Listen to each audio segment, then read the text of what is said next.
Ya, jadi, kenapa sih juga sampai buku Akhir Penjantanan Dunia ditulis gitu. Ini karena memang, ada beberapa hal yang penting untuk dicatat gitu. Karena seperti yang kita pasti teman-teman yang hadir di sini kita sudah bisa merasakan, melihat, mengalami gitu, adanya ketimpangan gender gitu. Terus nanti juga dari saya pribadi sebetulnya karena di sini kalau misalkan, kasih kasih kelas ke beberapa ke kelompok ya teman-teman yang lebih muda gitu, misalkan pelajar SMA dan sebagainya, itu yang cukup jadi mereka yang baru mengenal, feminisme sebetulnya, itu cukup banyak yang mempertanyakan, "Beyonce sebetulnya feminis bukan sih?" Gitu. Dan itu kalau teman-teman sudah baca, di buku itu nanti, feminisme Beyonce kenapa dipertanyakan gitu, itu nanti akhirnya akan mengarah kepada masalah kepatuhan perempuan dan persaingan antar perempuan sebetulnya, dan lebih spesifik lagi sebetulnya persaingan antar feminis itu sendiri gitu. Nah, nanti juga, persoalan lainnya yang saya amati gitu, yang juga sering dijadikan pembahasan di sini saat ini, itu adalah mengenai konsen gitu. Dan saya lihat juga di Indonesia, mengenai rancangan undang-undang kekerasan seksual itu ya, kalau nggak salah kita, sering membicarakan juga mengenai pentingnya konsen perempuan gitu. Dan itu tentu sangat, itu sesuatu yang positif gitu, kita sudah bisa bicara tentang konsen perempuan gitu. Tapi pada akhirnya dalam budaya patriarki menjadi, persoalannya menjadi, tidak sesederhana itu dengan mengatakan iya atau tidak gitu, dengan, karena di dalam budaya yang sudah membentuk kepatuhan sebagai jiwa perempuan, pada akhirnya iya dan tidaknya perempuan itu akan menjadi kabur gitu maknanya ya. Ini yang perlu dilakukan nantinya adalah menjamin konsen perempuan itu gitu ya. Nanti nanti kita akan bahas lagi gitu. Dan, satu lagi juga yang membuat saya tergerak untuk, menulis buku gitu, itu juga salah satunya adalah wacana maskulinis dan anti feminis gitu, yang,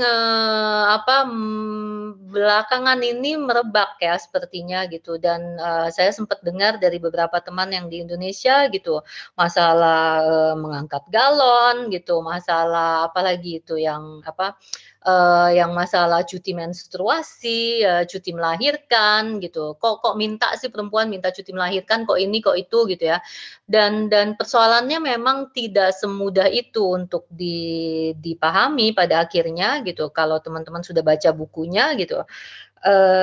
Karena nanti kita juga akan terjebak ketika kita, perempuan akhirnya menuntut, pembedaan atas dirinya, atas kelompoknya gitu. Pada akhirnya kita akan selalu terjebak sebetulnya perempuan gitu ya.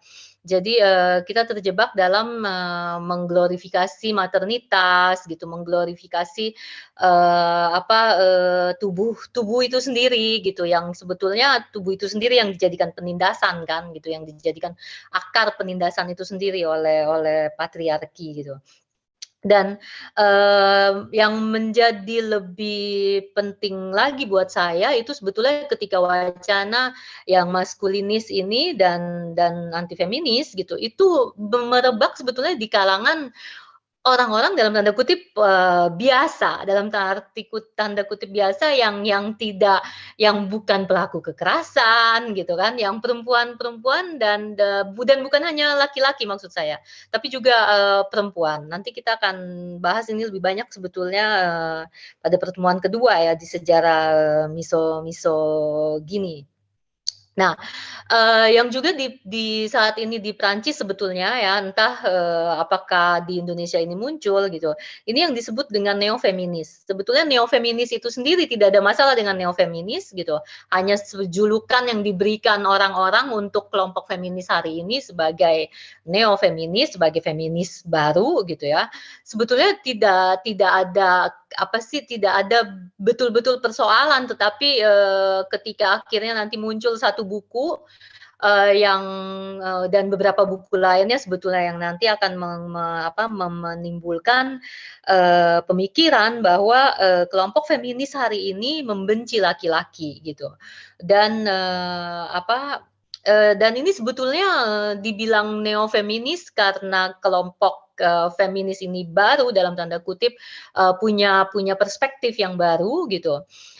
Yang tidak kalau di Perancis sendiri sebetulnya karena kelompok feminis hari ini yang anak-anak muda ini gitu, ini tidak lagi mengacu kepada pemikirannya Simone de Beauvoir, bahkan tidak pernah membaca bukunya Simone de Beauvoir, tapi mereka akan membaca buku-buku seperti misalkan Virginie Despentes gitu, yang aku tulis juga di buku Akhir Penjantanan Dunia gitu. Jadi kalau Simone de Beauvoir itu menuliskan bukunya secara teoretis gitu, sangat sangat kuat konsepnya gitu. Virginie Despentes itu yang menceritakan pengalamannya dia gitu. Tapi dengan bahasa yang sangat bahasa yang juga sangat blak-blakan, cenderung vulgar gitu, tapi sangat tajam dan memang sangat menyentuh gitu ya. Jadi, dan kelompok, anak muda hari ini itu lebih lebih, membaca buku-bukunya Virginie Despentes ya, bahkan disebut-sebut sebagai buku The Second Sex-nya Simone de Beauvoir, ala Simone de Beauvoir gitu maksudnya bukunya dia itu gitu. Nah, dan karena, nanti nanti ini juga masalahnya ke persaingan antar feminis itu sendiri ya. Dan nanti kita lihat saya akan bahas sebetulnya. Oke, kita lanjutkan di sini. Nah, ini saya akan memetakan dulu ketimpangan gender yang saya kira teman-teman sebetulnya juga sudah paham ya, sudah kenal gitu. Di dalam rumah tangga ya. Di dalam rumah tangga di wilayah privat. Ini kan wilayah privat tadinya kan di dalam tanda kutip ini wilayah yang aksesnya diberikan kepada si perempuan nih. Si perempuan konon diberikan izin gitu ya untuk menguasai ranah privat gitu. Tapi nanti kita lihat bahwa ternyata di ranah privat itu sendiri perempuan mengalami penindasan gitu kan. Ya memang sebetulnya justru dari awalnya di situ gitu kan ya. Nah, sampai hari ini yang katanya dibilang, sudah zaman sudah maju, zaman sudah lebih, feminis, sudah tidak lagi patriarkis, konon ya. Ini kan kata orang-orang yang apa sih, mau nuntut apa lagi sih feminis gitu kan. Nah ini, tapi kalau kita lihat siapa yang menjaga anak gitu, sampai sekarang penjagaan anak secara utama itu kan masih pada ibu. Ibu akan memberikan pada babysitter, pada pengasuh gitu ya, terutama mungkin di Indonesia ya. Atau kepada, nenek gitu ya. Lihat gak sih, bagaimana perempuan, tidak pernah berhenti dari pengasuhan gitu, bahkan setelah nenek-nenek pun dia masih harus mengasuh cucunya gitu. Nah, nanti kalau di antara suami istri sendiri, siapa yang berhenti bekerja setelah kelahiran anak? Gitu, sangat-sangat jarang gitu ya, bahkan termasuk di sini, maksudku di Perancis ini, itu masih sangat jarang laki-laki yang di antara, pasangan itu memilih untuk saya saja yang keluar dari pekerjaan gitu, ya, atau saya ngambil cuti gitu, jarang gitu. Bahkan ketika ada gitu ya, "Wah hebat sekali ya," gitu, itu yang masih dipuja-puji gitu kan, karena tidak biasa gitu. Nah, intinya adalah siapa yang akhirnya akan selalu mengambil keputusan pada akhirnya gitu untuk, pengasuhan anak, penjagaan anak itu bahkan kadang sebetulnya sudah tidak ada diskusi gitu. Karena memang, sepertinya seolah-olah sudah natural begitu saja gitu, perempuan gitu. Perempuan waktu dulu saya kuliah gitu ya, yang saya amati adalah dosen-dosen saya yang perempuan itu otomatis ketika punya anak itu pasti pasti lepas gitu ya. Dan bahkan saya sendiri gitu kan, itu yang ketika punya anak gitu, saya merasa bahwa saya ingin, mengurus anak saya gitu. Dan ini yang saya bilang nanti di buku gitu kan, betapa sulitnya sebetulnya kita melepaskan diri dari, eee, jebakan patriarkis itu sendiri gitu ya, karena, ini gitu, ini sudah betul-betul mengakar gitu sebetulnya gitu. Dan, nanti siapa yang mengerjakan tugas-tugas rumah tangga, siapa yang mengambil keputusan akhir dalam rumah tangga. Perempuan akan diberikan, ilusi seolah-olah bahwa dia ikut mungkin berdiskusi, ikut, tapi nanti selalu ada yang, mengambil keputusan akhir dan itu kebanyakan itu masih pada laki-laki gitu. Dan, apa namanya, siapa yang membantu ibu di rumah gitu untuk pekerjaan rumah tangga itu biasanya anak perempuan juga ya, anak laki-laki tidak. Nah itu, apa namanya, anak laki-laki nanti dilibatkannya dalam, tugas-tugas, yang membutuhkan, keterampilan mekanik, dengan ayahnya, membetulkan mobil, gitu ya, yang jadi tetap tetap gender gitu, tetap, apa, tetap, bersifat dikotomis pada akhirnya gitu. Nah, ini yang pada tahun 2017, ini cukup ramai dibicarakan ya, karena ada seorang yang bernama Emma gitu, itu, membuat satu, apa itu namanya, kayak, apa sih, majalah komik gitu ya, kayak komik gitu, untuk bikin tentang La Charge Mentale ini beban mental perempuan pasca menikah dan memiliki anak. Sebetulnya sesuatu yang bagi perempuan, itu kita perempuan yang sudah menikah, punya anak gitu, itu, apa, kita kita pasti paham ini gitu, kita sudah merasakan ini gitu. Tetapi ketika akhirnya ini dibuka gitu ya, orang-orang seperti baru menyadari gitu, oh iya ya bahwa jadi pada tahun 2017 ini tiba-tiba meledak gitu, jadi booming gitu, jadi pembicaraan gitu. Padahal sebetulnya kan sesuatu yang sudah kita rasakan gitu dari dulu, sesuatu yang kita alami dari dulu, perempuan di mana-mana hari ini gitu. Oke kita sudah boleh bekerja, kita diizinkan oleh patriarki ini ya, kita udah bisa, ke mana-mana, udah bisa berpartisipasi dalam masyarakat lebih banyak dari dulu gitu, tapi pada akhirnya apa? Pada akhirnya kan beban ganda kan, gitu. Dan beban ganda perempuan menikah, itu dan punya anak sebetulnya sudah dibahas bahkan di Indonesia dari tahun 1980-an gitu, ya. Tetapi, tidak pernah ada solusi kan. Dan pada akhirnya kembali, apa, kembali seperti seolah-olah memang itu sesuatu yang alami gitu loh. Ya memang itu, kalau sudah menikah ya itu resikonya gitu, kalau memilih untuk menikah, untuk punya anak ya itu resikonya gitu. Bahkan bagus sekarang kita sudah bisa bilang bahwa kalau memilih untuk menikah gitu, karena, sebelum-sebelumnya kan itu seperti bukan pilihan kan gitu ya. Itu sudah perjalanan, garisnya seperti itu gitu. Bahkan di psikologi perkembangan sendiri kalau kita belajar, tahapan-tahapan perkembangan manusia itu ada tahapan perkembangan di mana laki-laki dan perempuan itu akan membentuk keluarga gitu. Ya dan itu, itu sepertinya aku bahas di buku Serigala Betina ya, tahapan perkembangan identitasnya si perempuan gitu, itu, ditentukan oleh, setelah dia berkeluarga gitu. Beda dengan laki-laki gitu kan di tahapan perkembangannya si Erikson itu gitu.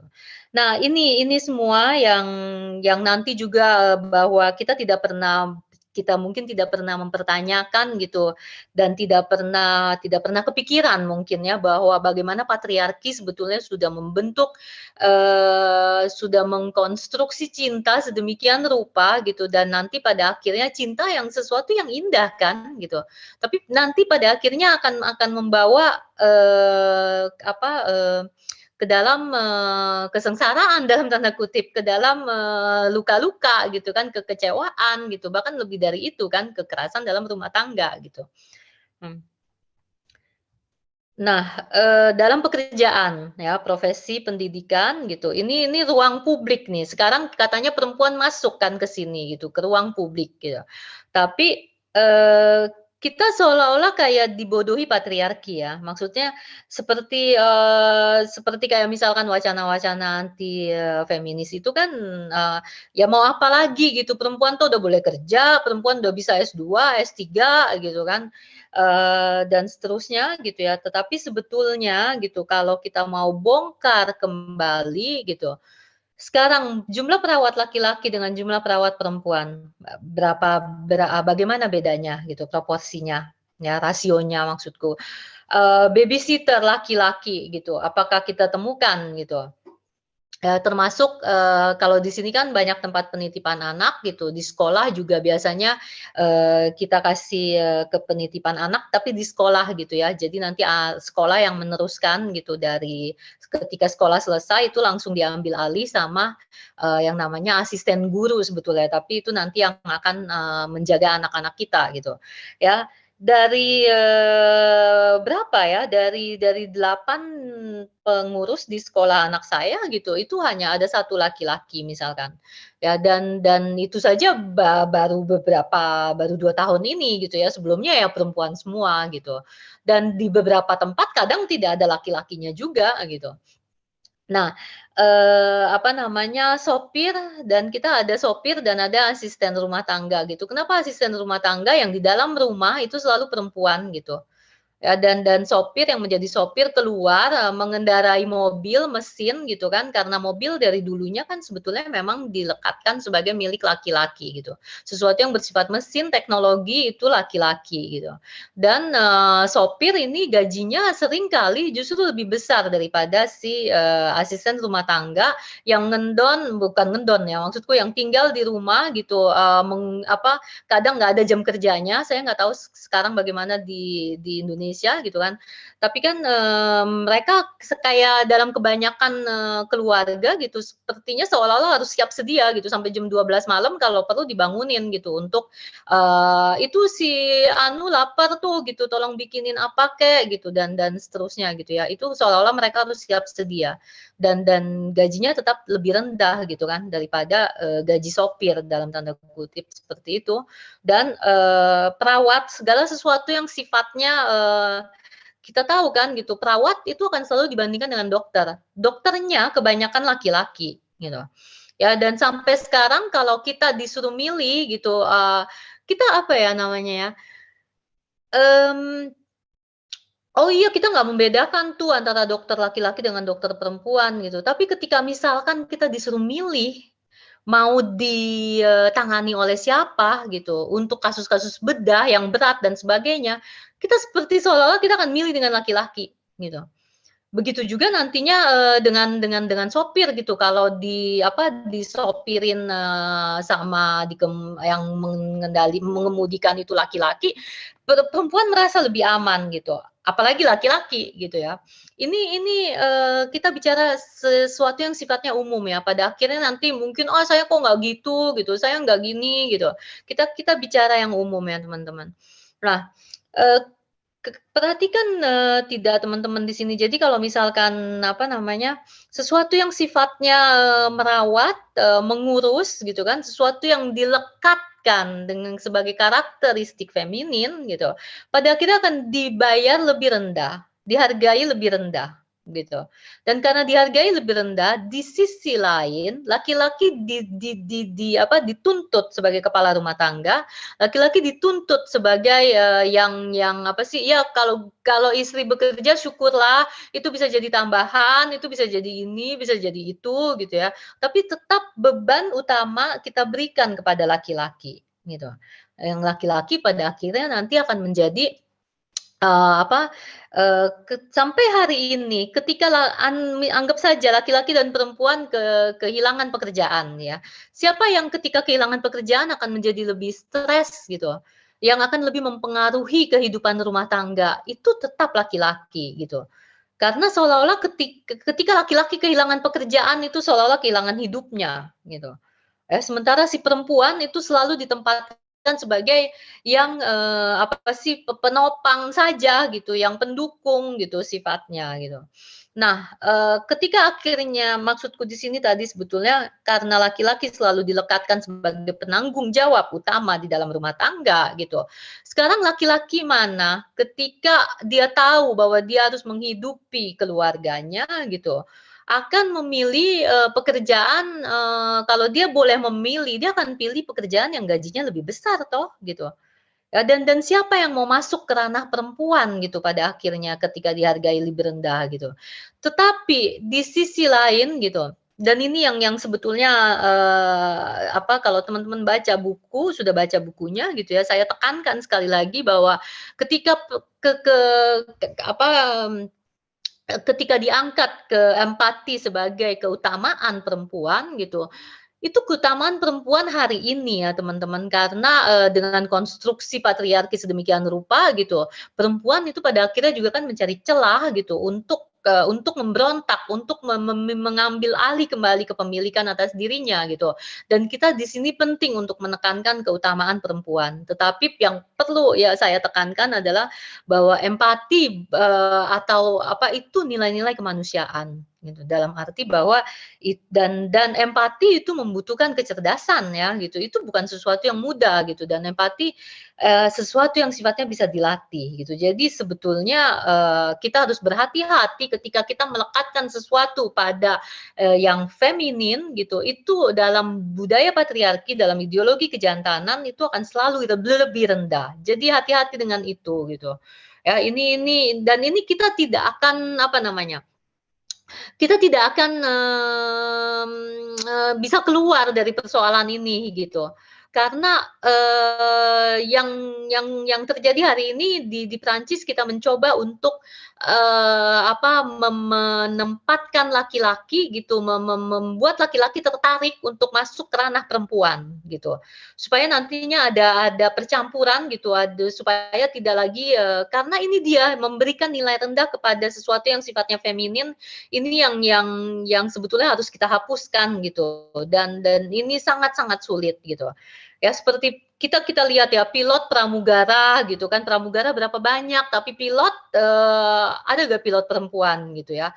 Jadi sesuatu yang sifatnya mengendalikan, yang memimpin gitu, itu semua masih menjadi miliknya laki-laki gitu.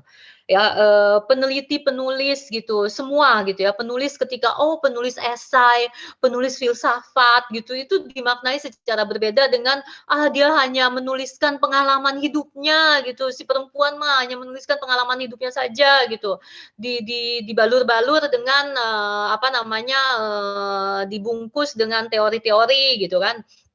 Udah bagus dibungkus dengan teori-teori gitu. Biasanya perempuan mah menulis roman-roman picisan gitu. Itu kan yang perhatikan di sini ya, itu semua sebetulnya misogini kan gitu. Nah, apa sutradara, berapa banyak sutradara perempuan gitu.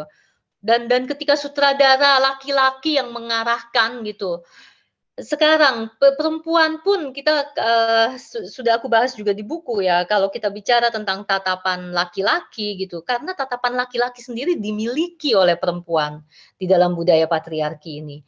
Karena perempuan pun menatap dengan tatapan laki-laki gitu kan. Dan ini bagaimana membongkarnya gitu, memang rumit ya. Dan, apa namanya, sekarang kalau kita lihat berapa banyak pemimpin laki-laki di dalam perusahaan multinasional gitu ya, itu perempuan sangat jarang, masih sangat jarang menduduki posisi tinggi gitu.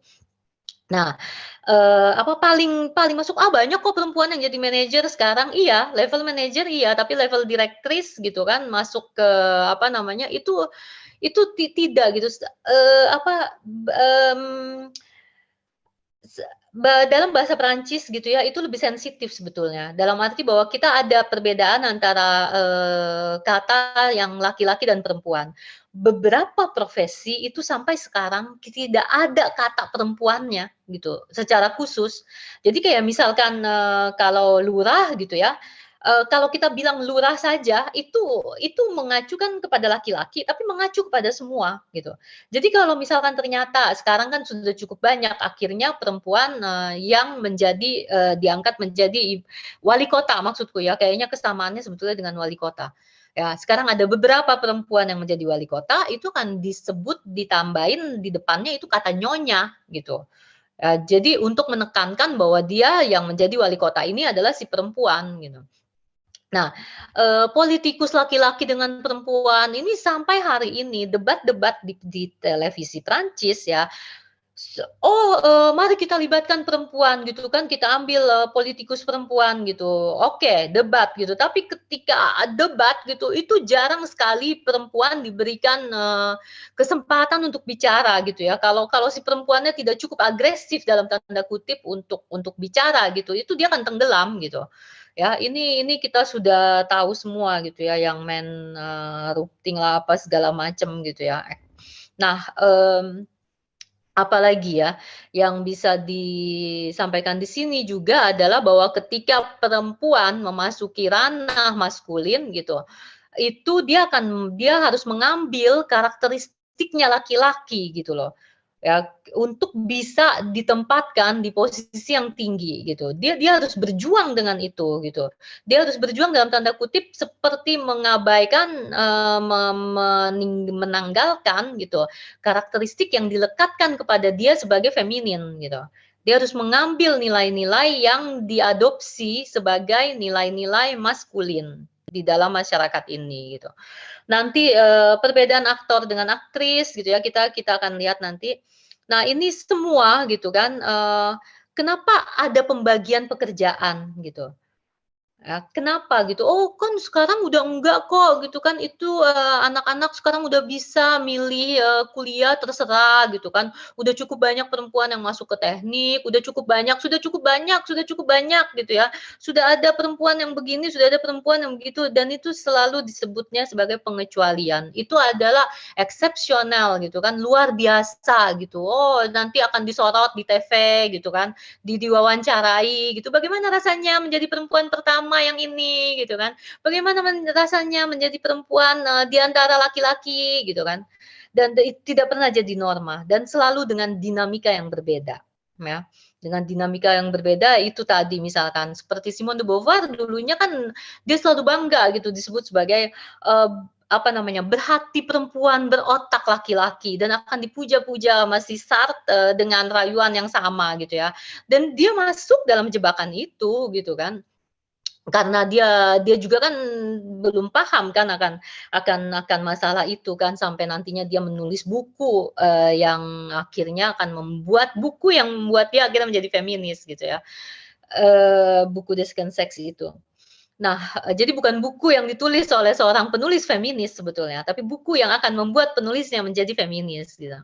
Nah, ya itu gitu ya, karena dia sendiri mengalami, masuk ke dalam jebakan-jebakan yang sama gitu. Kita bangga kan ketika disebut, "Oh, berotak laki-laki," apalagi waktu zaman itu ya gitu kan. Karena berotak laki-laki berarti pintar gitu. Ya hanya laki-laki yang bisa, hanya laki-laki yang masuk filsafat, hanya laki-laki gitu. Nah, apakah kalau begitu apakah otak bergender sebetulnya gitu? Dan ini sudah dibahas dalam buku Serigala Betina ya, karena, penelitian-penelitian menunjukkan tidak demikian gitu ya. Nah, apakah atribut psikis bergender ya? Apakah memang benar perempuan lebih sensitif, perempuan lebih ini, perempuan lebih itu gitu? "Ah, enggak kok suami saya lebih lebih apa, detil, lebih mengingat ini itu, malah dia yang ingat ulang tahun saya mah nggak inget ulang tahun dia," gitu. Dan seterusnya gitu kan yang akan membuat, "Ah enggak kok, laki-laki juga begini kok," gitu, "Ah enggak kok," gitu. Nah itu yang akan mengaburkan persoalan sebetulnya. Karena sekali lagi memang kalau kita bicara atribut psikis gitu, itu kan ada perbedaan individual, ada perbedaan kelompok gitu kan. Dan nanti tetap ada perbedaan individual karena akan bergantung bagaimana kita dididik gitu kan, bagaimana kita dibesarkan gitu dan yang paling penting adalah bahwa berarti ternyata atribut psikis itu sendiri sebetulnya tidak bergender. Tetapi karena kita diasuh secara bergender gitu, ini yang akan diasuh dengan pola asuh yang bergender gitu. Ini yang membuat akhirnya atribut psikis pun menjadi bergender gitu. Ya, dan apakah tubuh bergender gitu, kenapa kalau aktor itu mau sampai tua seumur berapapun, 70, 80 tahun gitu ya, itu tetap bisa menjadi pemeran utama gitu. Tapi ketika aktris gitu, itu dia akan turun menjadi misalkan yang tadinya menjadi bintang utama, muda, cantik gitu, menarik gitu ya, pemeran utama gitu. Nanti ketika dia sudah berumur 40 tahun itu akan langsung masuk menjadi peran ibunya dari si pemeran utamanya gitu. Sementara laki-laki dia bisa tetap menjadi pemeran utama dengan mengambil pe pasangannya adalah aktris perempuan yang lebih muda, gitu. Dan ini tidak pernah kita pertanyakan, "Nah, ngapain sih Luther ngurusin hal-hal detil-detil kayak gitu?" Gitu. Itu kan saya sering diledekin gitu kan sama teman-teman saya, "Kamu ngapain sih ngurusin hal-hal kayak gitu?" Gitu kan. Ya emang udah dari sananya begitu, saya nggak tahu mungkin teman-teman juga, mendapatkan pengalaman yang sama gitu ya. Tapi ya siap-siaplah kita jadi orang aneh gitu karena kita sering mempertanyakan gitu kan, sering meragukan ini itu, kenapa bisa begini, kenapa bisa begitu gitu. Nah ini ada si François Ziro ini, salah satu mantan menteri dulunya di Prancis gitu. Apa dia pernah menjadi, jurnalis dan sebagainya ya. Ini perempuan baru akan benar-benar setara dengan laki-laki itu saat posisi penting penting ya, posisinya diberikan kepada perempuan yang tidak kompeten gitu. Itu sebenarnya untuk menyindir karena banyak sebetulnya laki-laki itu tidak perlu, apa namanya, kompetensinya luar biasa untuk menduduki posisi tertentu gitu kan. Tetapi perempuan gitu, itu dia harus menghadapi, saingan perempuan itu nanti sudah pasti sesama perempuan dan pada akhirnya dia harus menyaingi laki-laki. Dia harus lebih hebat dari si laki-laki kebanyakan untuk bisa menduduki posisi yang sebetulnya ketika laki-laki menduduki posisi itu, dia oke pasti sudah pasti dia juga kompeten gitu, tapi maksudnya tidak perlu sampai dia jungkir balik untuk, apa, punya posisi ya, punya kompetensi yang luar biasa gitu. Maksudnya di sini perempuan itu biasanya itu betul-betul harus luar biasa untuk sampai ke posisi yang tinggi. Karena kalau dia tidak luar biasa, ya, dia akan dituduh bahwa dia menggunakan tubuhnya kan gitu loh, sampai dia bisa dapat posisi tertentu dengan lebih cepat gitu. Nah itu. Nah, ketika perempuan memasuki ranah maskulin gitu, yang terjadi adalah perempuan akan lebih rentan ya. Ketika Ségolène Royal, Ségolène Royal ya itu salah satu perempuan pertama sebetulnya yang mencalonkan diri jadi presiden gitu. Itu dia akan bilang, "Nanti siapa yang akan menjaga anak?" Gitu ya. Itu pertanyaan juga dari orang politik gitu kan, yang punya posisi tinggi juga, menteri kan gitu, perdana menteri apa dia. Nah, itu, jadi ketika perempuan masuk, ke siapa nanti yang menjaga anak gitu. Itu satu gitu kan. Nah ini, Perdana Menteri Finlandia ya, ini yang kemarin itu, fotonya terpublikasikan gitu, tersebar, yang ternyata dia, mengadakan acara, sore-sore gitu, malam gitu kan, dan ya acara pesta gitu kan, tapi dia akan dinilai kan si perempuan, "Oh lihat tuh bagaimana dia, minum mabok-mabokan, bagaimana dia berdansa," gitu kan, bagaimana dia ini kan tubuh perempuan kembali lagi apa ini tuh namanya, eee, dinilai gitu kan, dihakimi gitu perempuan. Atau ini si ibu camat ini ya, yang akhirnya sekarang diturunkan menjadi, petugas, pengawas, Satpol PP itu ya. Ya karena apa, karena dia dianggap tidak istilahnya tidak berkelakuan baik gitu ya karena, berpose seperti mengikuti acara fashion yang, apa itu mungkin teman-teman lebih kenal ya yang Citayam Week fashion apa gitu ya. Nah, ini si Hillary Clinton yang untuk membela Perdana Menteri Finlandia ini, dia akan ikut menari gitu.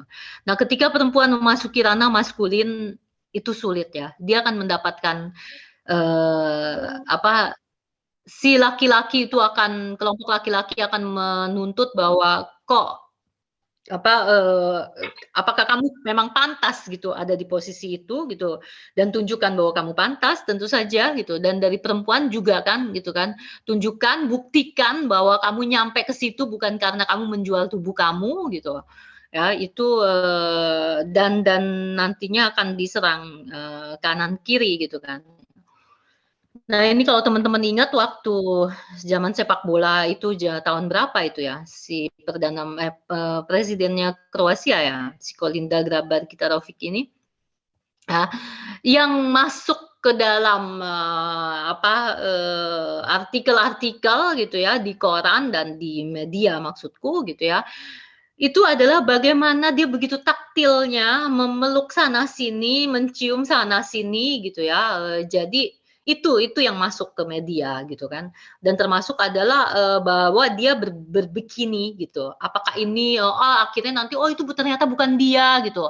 Kita nggak tahu apakah itu dia atau dia bukan dia, tapi memang ada yang salahkah gitu dengan berbikini di pantai gitu. Kalau dia presiden, dia tidak boleh berbikini gitu.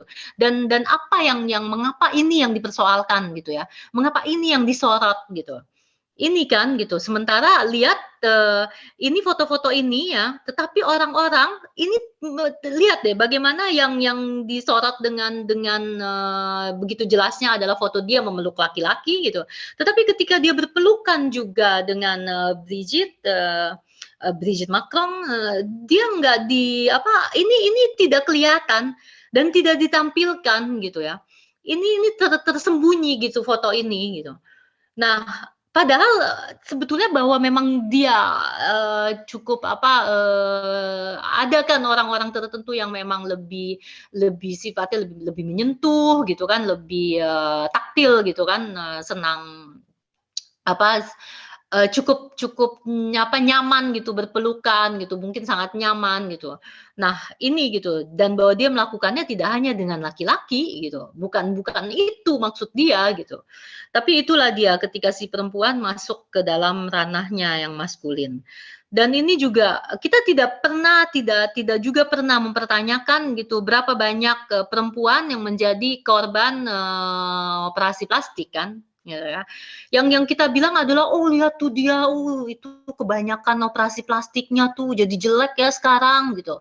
Atau aktris-aktris ini yang akan kita bandingkan, "Eh lihat deh aktris ini kalau tidak bermakeup dia seperti ini loh." Siapapun yang tidak bermakeup, masuk ke dalam kamera, TV dan sebagainya, itu kan apa namanya, akan seperti itu, wajahnya gitu, tapi kita akan bandingkan dia dengan kalau dia bermakeup, full makeup gitu kan.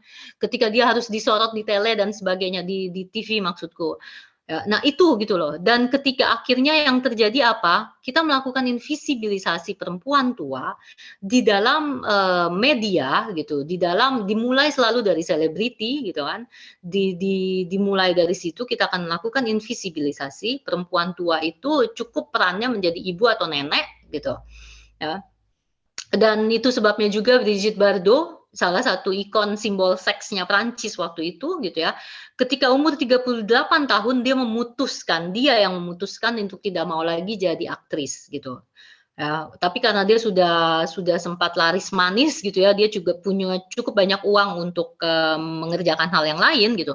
Tapi dia sendiri memutuskan, kenapa? Karena dia khawatir gitu dan dia mengakui itu sendiri bahwa sulit di dalam budaya yang mengagung-agungkan kecantikan dan kemudaan gitu. Dia tidak ingin, dia tidak sanggup melihat dirinya itu akan memainkan peran sebagai perempuan tua gitu. Nah dan, lihat di sini bagaimana karir perempuan gitu kan, seperti karir pramugari gitu, itu, mungkin sekarang saya tidak tahu ya, karena dulu saya ingat, salah satu pengajar di UI gitu, itu memperjuangkan itu untuk undang-undang mengenai pramugari nanti nyampe umur berapa gitu di Indonesia. Ya karena dulu kan sampai usia tertentu sudah tidak bisa lagi jadi pramugari gitu, sementara laki-laki bisa tetap jadi pramugara kan gitu. Nah, itu sama ya. Nah, ini di dalam, dunia, perfilman gitu, pada akhirnya, dalam dunia showbiz ini gitu ya, akhirnya sekarang oh ya, mari kita tampilkan perempuan tua gitu, kita perlu menampilkan perempuan-perempuan yang sudah tidak muda lagi, ini penting gitu kan, ini feminis gitu, kita tampilkan perempuan yang lebih tua gitu. Tetapi bagaimana perempuan-perempuan tua ini ditampilkan? Perempuan-perempuan tua yang ditampilkan adalah perempuan-perempuan yang meskipun tua, masih bisa tetap menunjukkan kemudaannya.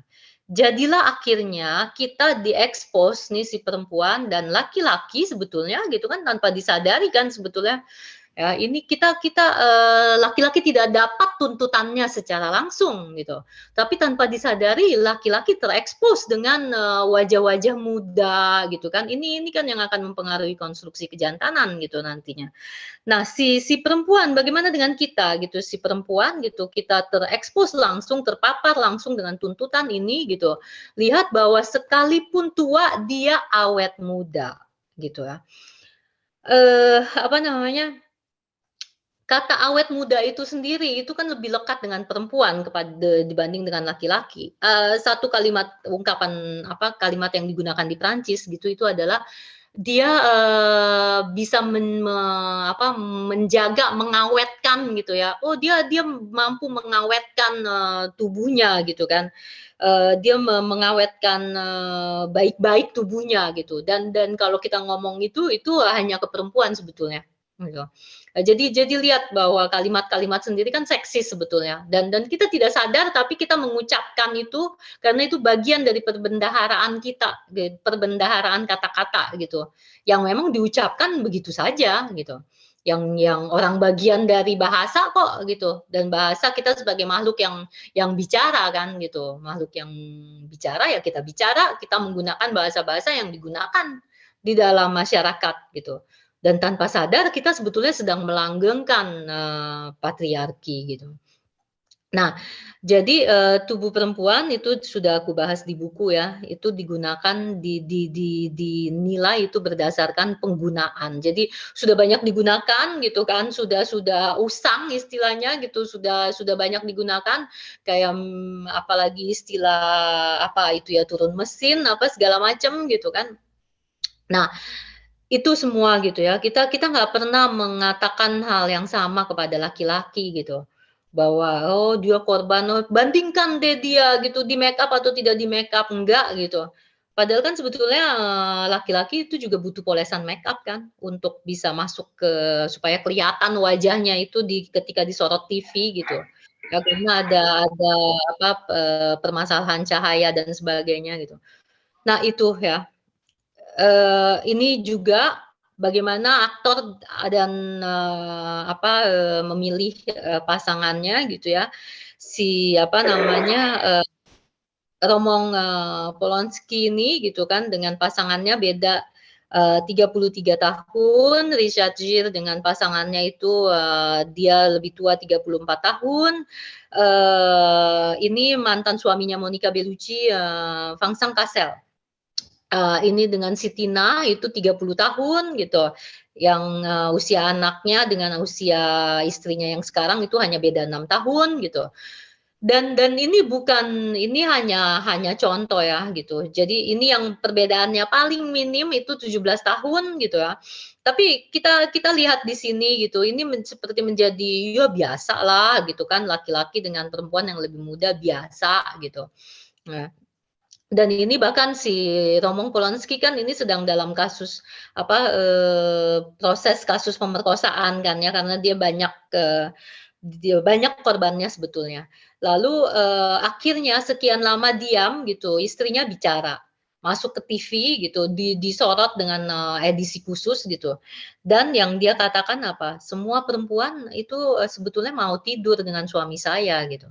Jadi dia membela suaminya, dia bilang katanya, "Suami saya bukan pemerkosa karena semua perempuan itu semuanya mau tidur dengan suami saya."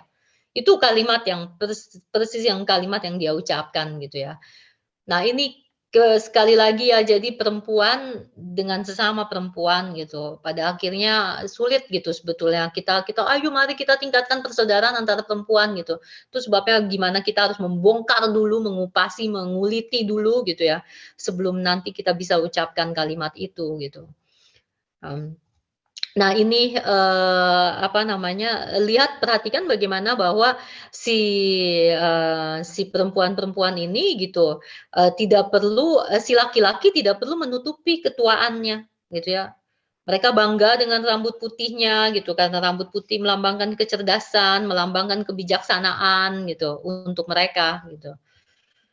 Ya, ini semua memang kaitannya adalah dengan tubuh perempuan, tubuh sebagai objek tatapan, objek gairah, objek penaklukan gitu. Tubuh perempuan di mana-mana ini si apa, Charcot, salah satu, neurolog, yang sangat penting di Perancis gitu, yang ketika dia mengekspos, tubuh perempuan gitu, itu akan diekspos di depan, dokter-dokter laki-laki dan, pelajar-pelajar laki-laki tentu saja gitu.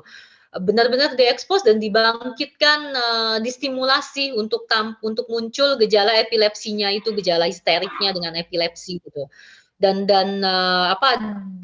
Padahal nanti kita akan lihat bahwa histerik itu selalu dilekatkan dengan penyakit perempuan, karena histerik itu sendiri sebetulnya asal katanya itu nanti dari uterus, dari rahim gitu.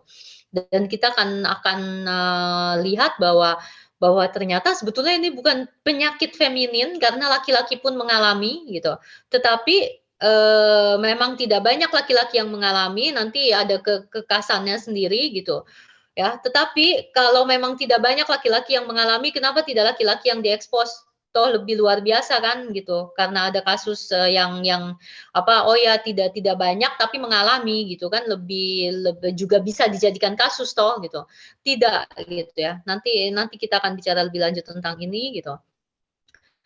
Ya lihat bagaimana tubuh perempuan di satu sisi ada yang ditutupi gitu, di satu sisi dia harus dibuka gitu. Nah, ini yang tadi sudah sempat aku bahas kecantikan dan kemudaan gitu. Ya, ini, seorang aktris, asal Belgia sudah mendapatkan, kewarganegaraan Prancis sebetulnya si Virginie Efira ini. Dia pernah bermain, dalam beberapa film itu, dia adalah salah satu aktris yang sering kali dipasangkan dengan aktor yang lebih muda belakangan ini gitu. Salah satu filmnya berjudul 20 tahun perbedaan usia, jadi dia yang lebih tua gitu. Tapi bandingkan bahwa ketika ketika seorang aktris yang lebih tua dipasangkan dengan aktor yang lebih muda, kalimat-kalimat yang muncul adalah dari para pengkritik film adalah, "Stop memasangkan Evira dengan aktor muda," gitu, "memalukan," katanya. Ya memalukan kenapa, itu, nggak pantas istilahnya bahwa perempuan dengan orang yang lebih dengan laki-laki yang lebih muda. Terus juga si Virginie Efira ini kalau diwawancara biasa gitu kan, tidak "dipoles" dalam tanda kutip bahwa, kelihatan, ada kerutnya di mana gitu ya, ya orang dia sudah 45 tahun juga gitu kan, wajar gitu sebetulnya. Ya, tetapi ketika dia masuk film, itu akan ditampilkan sedemikian rupa supaya tidak kelihatan penuaannya itu, dan itu bukan cuma pada Virginie Efira sebetulnya, pada aktris-aktris lain juga gitu. Dan ketika laki-laki memilih pasangan yang lebih tua gitu, punya pasangan yang lebih tua gitu, itu, yang akan terjadi adalah pasti ada sesuatu nih gitu. Jadi ketika laki-laki tua dengan perempuan lebih muda gitu, itu, wajar saja begitu gitu. Dan tapi ketika yang kebalikannya terjadi, ini ada sesuatu gitu. Pertama, entah ada sesuatu, ada masalah gitu dulunya dengan ibunya gitu sampai dia memilih, figur ibu gitu ya, dan seterusnya gitu. Ya kalau kalau perempuan yang memilih figur ayah, itu juga perempuan yang memilih figur ayah, tetapi laki-lakinya tidak pernah dibicarakan gitu. Dan ketika si laki-laki muda dengan perempuan yang lebih tua, si perempuan yang lebih tua ini harus berupaya sedemikian rupa supaya tetap muda gitu ya. Seperti Monica Bellucci dengan, siapa ini namanya, Nicole, Lefèvre kalau nggak salah, dan yang paling pernyataan yang paling misoginis itu sebetulnya kepada si, Brigitte Macron, ya. Brigitte Macron itu menjadi bulan-bulanan beberapa tahun ini ya gitu kan, yang tadinya orang Prancis itu kan sebenarnya tidak mementingkan itu ya. Tetapi sekarang kita banyak magazin, banyak majalah dari Amerika Serikat apa segala macam yang menyorot, persoalan-persoalan semacam ini gitu. Akhirnya, orang Prancis mulai gitu, mulai melihat gitu, mulai mengkritiki ini gitu, membuat misalnya si Brigitte Macron digambarkan bahwa dia adalah sebagai sebenarnya dia adalah laki-laki gitu. Jadi dibikin cerita macam-macam, diambil salah satu foto orang yang menyerupai Brigitte Macron gitu, tapi dia laki-laki gitu. Digambarkan transformasinya sedemikian rupa gitu. Dan si Macron itu selalu dianggap dia tidak jantan karena dia memilih perempuan yang tidak cantik gitu. Nah, dan, apalagi namanya, macem-macem lah ya, persoalannya macem-macem gitu dan bagaimana si Macron harus mempertahankan kejantanannya gitu. Dengan cara apa gitu, dia harus mempertahankan, menunjukkan kejantanannya itu dengan, dengan cara dia berjabat tangan, dengan cara dia ini itu, ini semua dibahas ya. Jadi, apa namanya, betapa seolah-olah penting sekali gitu ketika si laki-laki gitu dengan perempuan, yang lebih muda, yang lebih tua gitu, apalagi perempuan.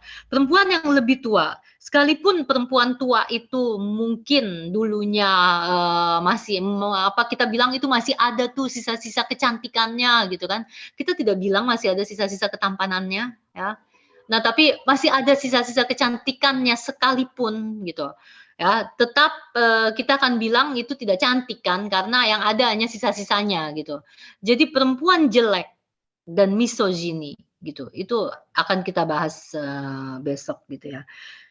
Nah, seolah-olah kalau karena perempuan dituntut untuk cantik, jadi perempuan cantik dengan laki-laki yang tidak tampan tidak masalah.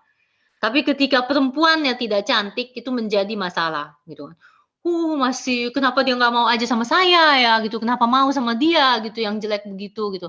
Dan perempuan lain dengan isu persaingan antar perempuan yang kuat, gitu, itu akan membuat ini menjadikan peluang gitu bahwa laki-laki ini lebih layak mendapatkan perempuan lain yang lebih cantik, gitu.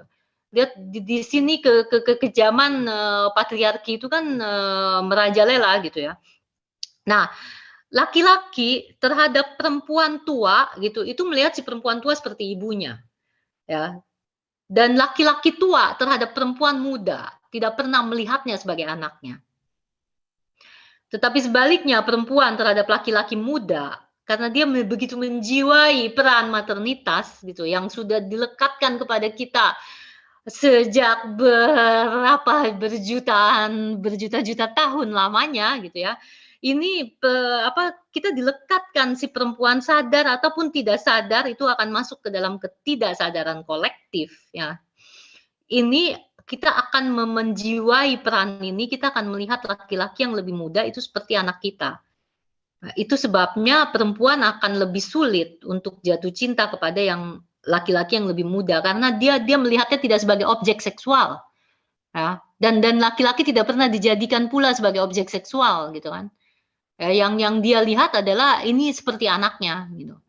Tapi beda dengan laki-laki. Jadi kalau kita bilang kepada itu nggak inget apa dia bahwa dia punya anak yang seumuran, ya enggak lah. Karena laki-laki tidak dididik seperti itu, tidak dibesarkan seperti itu. Dia dibesarkan untuk melihat perempuan sebagai objek seksual gitu, untuk dijadikan sebagai objek tatapan. Ya, itu gitu. Dia tidak pernah diajarkan untuk menginkarnasi sedemikian rupa perannya sebagai ayah gitu, enggak gitu. Beda beda dengan perempuan gitu. Nah, jadi persoalannya teman-teman sebetulnya bukan, oh dia dengan yang lebih muda, dia yang lebih tua, itu tidak ada masalah sebetulnya. Bayangkan dulu ketika awal peradaban gitu, apakah itu dijadikan sebagai satu masalah gitu? Tidak gitu. Tapi menjadi masalah sekarang karena Karena ini masalah relasi ya, dan ini masalah perasaan gitu. Kita tidak bisa, juga bilang bahwa, "Ah, itu dia hanya mau tubuhnya saja, ah, perempuan itu hanya mau uangnya saja," gitu kan. Itu juga kan yang dikritik dari si perempuan muda ketika dia dengan laki-laki yang lebih tua karena laki-laki ini lebih mapan, "Oh, jelek nggak apa-apa gitu, toh banyak uangnya," gitu. Jadi itu kan juga isu kejantanan kan sebetulnya di situ. Kenapa perempuan lebih memilih, laki-laki yang dalam tanda kutip menampilkan, aspek-aspek kejantanan yang dituntut dari patriarki kan. Dan kita semua terjebak di situ gitu. Tetapi maksudku di sini sebetulnya gitu, urusan bahwa si A dengan perempuan yang lebih muda, si A dengan perempuan yang lebih tua, si B dengan laki-laki lebih muda, B dengan laki-laki lebih tua, itu adalah masalah pribadi, urusan lain yang sebetulnya kita tidak masuk ke dalamnya gitu. Tapi yang dikritisi di sini ini adalah kaitannya dengan konstruksi kejantanan itu sendiri gitu ya. Karena masalah pasangan dengan siapa itu masalah yang kompleks, masalah cinta, masalah masa lalu, masalah dengan, dan mungkin juga bukan masalah gitu sebetulnya sama sekali tidak ada masalah gitu ya. Jadi, itu maksudku. Jadi kita harus berhati-hati juga di situ gitu. Nah, ini yang akan mengarahkan semua menjadi, perempuan sebagai korban, utama dalam kekerasan dan pelecehan seksual, baik di ranah publik dan privat, gitu ya. Jadi ranah publik, ranah privat, perempuan tidak pernah aman. Nah, dan, kita akan lihat di sini juga bahwa ketika akhirnya perempuan menjadi korban, dalam tanda kutip, "korban utama" gitu, karena isu, ideologi kejantanan ini gitu. Nanti kita akan mengabaikan bahwa laki-laki juga ada yang menjadi korban gitu. Dan, nanti kita kita lihat kompleksitasnya gitu. Teman-teman mungkin, kalau ada yang mikronya nyala bisa tolong dimatikan ya teman-teman. Nah ini, dengan itu semua gitu ya, kita harus, bersyukur karena ada sekelompok feminis ya, baik perempuan maupun laki-laki sebetulnya karena di Prancis sendiri sebetulnya justru diawali dari laki-laki yang peduli pada ketidakadilan yang dialami perempuan gitu ya. Dan kita boleh bilang bahwa saya tidak ingin jadi, feminis gitu kan, karena kata feminis sendiri berkonotasi begitu negatif, seolah-olah menjadi kata tabu gitu ya. Saya tidak mau jadi feminis, saya bukan feminis gitu kan, oh feminis itu apa sih namanya yang sering dibilang itu apa, prajurit-prajurit keadilan apa ya gitu ya, ya pokoknya, Cewek, kata-kata cewek. kata-kata misogini terhadap feminis gitu ya. Tetapi tidak apa gitu ya kalau kita tidak ingin disebut sebagai feminis, tidak ingin menyebut diri sebagai feminis dan sebagainya, tidak apa. Tetapi jangan pernah lupa gitu, bahwa jika feminis tidak pernah ada, kita tidak bicara hari ini, tidak ada seorang, siapalah tadi aku sempat lihat tidak ada seorang, Intan, tidak ada seorang Yolanda, tidak ada seorang Grace mungkin dan tidak ada seorang Esther yang hadir hari ini gitu, di sini. Kita nggak bisa gitu ya. Karena dulunya kalau kita melihat nanti kita akan balik ke masa lalu gitu ya, apakah kita diizinkan untuk, menyetir gitu, itu kalimat ini mengenaskan ya menurut saya. Diizinkan gitu ya, kita kita seperti diizinkan gitu, diizinkan itu saya kadang suka ngenes gitu, miris gitu sebetulnya. Jadi, bahwa kita nah ini ada satu film kalau teman-teman berlangganan Amazon Prime ya, ini bisa dilihat ini flashback, ada subtitle-nya dalam bahasa Inggris atau audionya juga ada dalam bahasa Inggris kayaknya ya. Ya ini film komedi sebetulnya ya, tapi untuk memperlihatkan gitu, bagaimana perempuan hari ini, perempuan Prancis hari ini ya, sudah dibesarkan dengan gaya pengasuhan yang, sedikit banyak egaliter gitu, yang sudah tidak tahu yang tidak pernah tahu perjuangan, ibunya dulu, neneknya seperti apa gitu untuk mendapatkan hak-hak sekarang gitu ya. Jadi, jadi sebetulnya, dia dia menjadi pembela, menjadi pengacara gitu ya, dan kebetulan, yang dia bela itu kasus perempuan gitu. Tapi sebetulnya karena dia bela karena itu tugasnya sebagai pengacara gitu kan, karena itu pekerjaannya. Bukan karena dia ingin membela, kasus perempuan gitu. Ya, nanti dia punya pandangan-pandangan yang misoginis gitu terhadap kaumnya sendiri gitu. Dan nanti, saya sudah lupa itu bagaimana gitu ya, pokoknya nanti dia akan masuk ke masa lalu gitu, dia akan dilempar-lempar ke masa lalu gitu. Di mana tiba-tiba dia pengen, "Ini saya mau ngambil uang saya," gitu kan, tapi, mengambil uang gitu kan, "Ini kartu bank, ini apaan?" Orang yang nggak kenal gitu. Dan sudah pasti kalau mau mengambil uang itu harus ada otorisasi dari suami Anda gitu kan. Itu salah satunya gitu ya, bahwa nanti dia nggak bisa mengenyam pendidikan, dia nggak punya hak bicara gitu kan, ketika ada podium, dengan, laki-laki dia nggak bisa masuk gitu. Ini gitu ya, jadi jika feminis tidak pernah ada gitu, kita yang perempuan nggak akan ada di sini hari ini gitu ya. Nah, jadi, itu sebabnya saya minta tolong banget waktu itu sama Rifai gitu.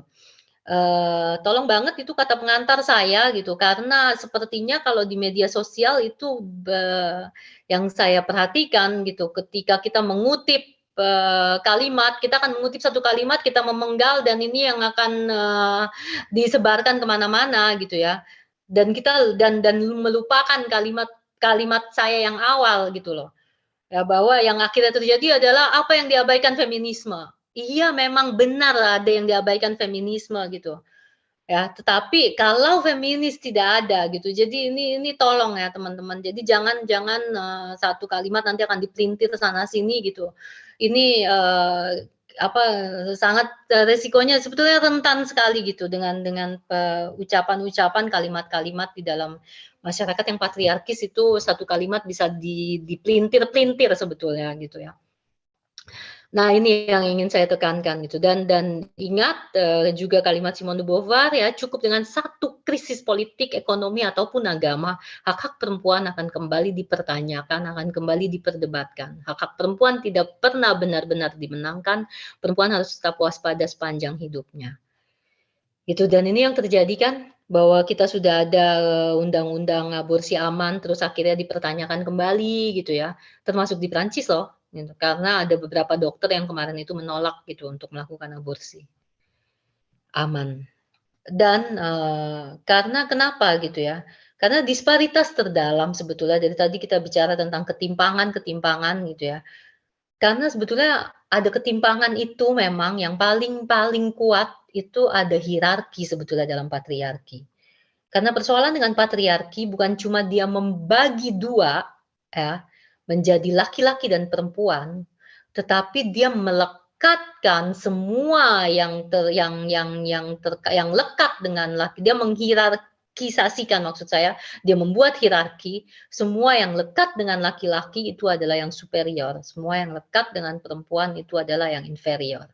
Itu dia persoalannya gitu, karena pada akhirnya kita tidak bisa mengabaikan bahwa ada perbedaan antara perempuan dan laki-laki gitu kan, laki-laki tidak punya rahim, perempuan punya rahim, gitu. Tetapi ketika akhirnya dari rahim kita ini kita menjadi diopresi gitu, karena rahim kita nanti menstruasi dan seterusnya gitu, itu kan sumbernya gitu ya. Dan ini gitu loh, karena kita kita berdarah, kita mengeluarkan darah, kita tidak bisa mengendalikan darah gitu. Ya, yang akhirnya nanti secara perlahan itu perempuan akan ditempatkan ke dalam wilayah domestik gitu, dari historiknya, historisasinya, sejarahnya. Nah ini atau, ya ini maksudnya sebetulnya inferiorisasi perempuan gitu, itu sifatnya konstan sebetulnya, tetap, bersifat menetap gitu. Dia konstan, dia stabil sifatnya gitu ya, dan itu maksudnya apa ya, seolah-olah selalu berinovasi gitu, selalu ada pembaharuan lagi, gitu. Jadi, yang satu sudah kita anggap sudah selesai gitu ya, kayak tadi misalnya ya, mari kita masukkan perempuan tua ke dalam dunia, show bisnis gitu.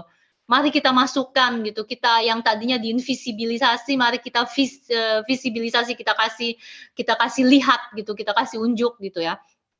Tetapi setelah itu, gitu, patriarki itu akan dengan lihainya gitu, itu akan menginovasi, akan melakukan pembaharuan gitu. Jadi, oh ya, tetapi tetap dengan, tubuh yang muda gitu loh. Ya, ini akan selalu, satu kemajuan untuk perempuan itu akan dipelintir kembali oleh patriarki gitu untuk menjadi kemunduran lagi gitu. Ya, ini gitu. Itu, nanti ada contoh-contoh lainnya ya. Aku lagi nggak kepikiran. Mungkin kalau teman-teman ada contoh silakan ya. Gitu. Jadi, semua yang tadinya kita seperti seolah-olah sudah mendapatkan hak kita gitu, ya, kita sudah rebut ini hak kita, tapi akhirnya dipelintir lagi gitu. Dan patriarki, sangat sangat pintar ya dengan itu, gitu. Nah, itu ya. Nah, karena kita kita lihat bahwa dari dalam hierarki itu sendiri gitu ya, kata laki-laki itu sebagai, wir gitu ya dari bahasa Latang, dari bahasa Latin gitu sebetulnya sama juga dengan bahasa Sanskerta gitu, vira gitu yang paling unggul, ya yang unggul gitu kan. Nah, ini adalah laki-laki adalah standar keunggulan dan kesempurnaan, kepadanya yang absolut, dan sebagainya gitu ya. Ini bisa dibaca juga di buku gitu. Laki-laki pusat, perempuan pinggiran, laki-laki norma gitu, perempuan yang berbeda gitu, yang menyimpang gitu. Laki-laki normanya tapi perempuan yang menyimpang gitu. Laki-laki di atas, perempuan di bawah. Laki-laki sebagai subjek bebas ya, aktif, mandiri, menginisiasi, patati patata gitu. Perempuan sebagai objek yang ditindas gitu. Menginspirasi tetapi tidak menginisiasi gitu. Oh, dia sumber inspirasi saya gitu ya. Tetapi bukan dia seolah-olah yang menulis. Itu kan kayak Nietzsche itu akan banyak dipengaruhi oleh Luang-Andrea Salome juga gitu ya.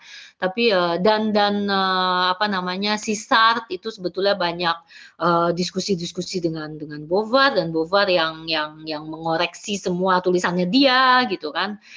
Nah, itu gitu, tapi tidak dianggap, sebagai yang menginisiasi gitu, dan nanti, apa namanya, ketika mereka menulis itu akan dianggap sebagai tulisan-tulisan perempuan gitu, ya, dan itu gitu. Melakoni tapi tidak memilih gitu. Kita ditindas, ditaklukkan, dicintai, ditatap, diinginkan, diperintah gitu. Kita dididik, kita yang pasif gitu. Ini yang paling susah untuk dibongkar adalah ini gitu. Karena akhirnya kepatuhan itu menjadi, jiwa yang feminin ya. Yang tadi aku bilang tentang wacana maskulinis dan anti feminis gitu ya. Ini dari si Jordan Peterson, Steven Pinker, ini yang evolutionary psychology ya sebetulnya gitu. Tapi nanti termasuk ke apa namanya, aduh ini siapa dia namanya, si Harvey. Dia akan menulis buku gitu, tapi dia bilang bahwa laki-laki gitu, dia menulis buku tentang kajian maskulinitas gitu. Tapi dia akan bilang bahwa, laki-laki sebetulnya tidak mendapatkan privilege, tidak punya itu gitu kan. Yang terjadi adalah laki-laki juga ditindas gitu, itu disuruh kerja, dijadikan buruh gitu ya. Itu gitu, pada akhirnya dia tidak mencoba, untuk dan menurut dia bilang bahwa perempuan adalah pelaku patriarki gitu, tapi tidak mengupas gitu, apa yang terjadi sebetulnya gitu.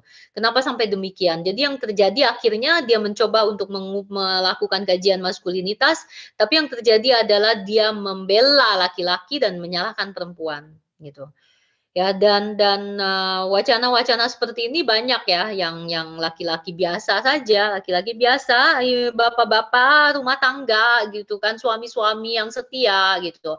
Saya nggak pernah memperkosa istri saya gitu, saya selalu baik-baik sama istri saya gitu. Saya begini, saya begitu gitu. Itu wacana maskulinis dan anti feminis. Gitu. Ini Catherine Deneuve, ini dulunya sebetulnya dia salah satu pendukung petisi untuk aborsi di Prancis gitu ya. Tapi nanti yang terjadi adalah kemarin itu dia menolak gerakan Me Too gitu. Jadi dia bilang gitu, itu kelewatan perempuan-perempuan yang berlebihan gitu.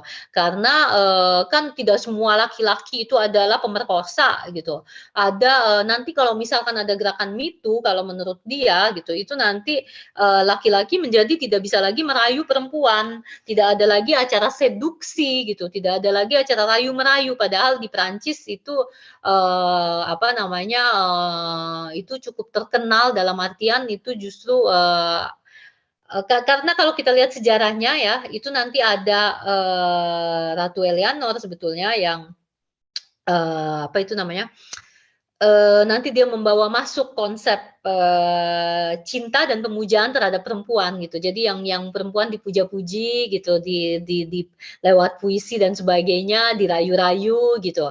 Dan itu sebetulnya itu merupakan satu langkah kemajuan. Nah ini dia, satu langkah kemajuan untuk perempuan ya.